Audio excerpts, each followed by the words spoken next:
It is the duty and obligation of my client to ensure that they are financially capable to stay true to their organization's mission.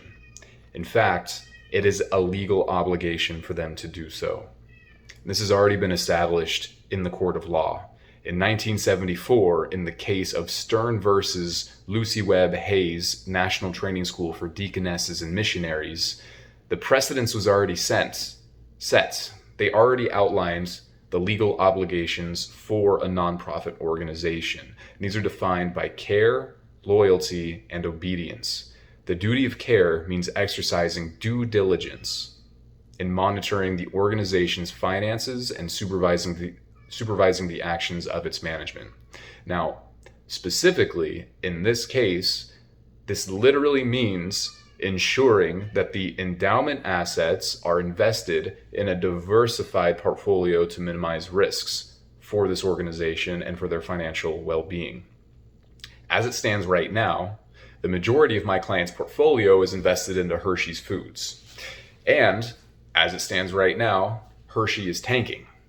By the mismanagement of their company, their growth has stagnated, and it is causing harm to this foundation.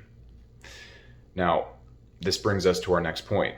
The duty of loyalty means that our allegiance is to the welfare of the constituents of this foundation, to the underprivileged children that we are serving. We understand that this financial decision puts Hershey Foods at risk, but by law, we are obligated to put the interests of this organization above that of our own personal interests, which we have done, and above the interests of any organization that we might have a relationship, either formal or informal. That includes Hershey's Foods. And by doing this, we are expressing a duty of obedience. By being obedient to our mission to advocate and protect the education that is being afforded to these orphaned children. Now, that is the true legacy of Milton Hershey. While Mr. Hershey did create an amazing company that has reached the ends of this nation, his most meaningful work was to help these orphaned children. He gave his entire personal fortune for this mission. And this is a work that has changed the course of thousands of children who might have otherwise gone down a starkly different path. But now they have the opportunity to transform the face of not only this community, but the vast expanse of the nation. Now, obviously, we have a deep need to sustain this mission. And frankly, we are not responsible for the financial predicament of Hershey's Foods. We are not the ones who have been incapable of staying competitive within the national candy industry. They are.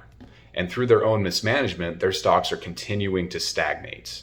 If, by performing our legal obligations to protect our children, that they are taken down, then that is their financial responsibility.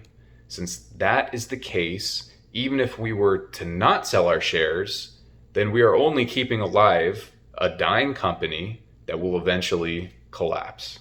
Before our negotiations with Wrigley, we offered to sell our shares to Hershey, who denied the offer. We gave them an opportunity for these shares to belong to them. But since they still belong to us, we are going to do what is best for our mission and will eventually be the best for the community.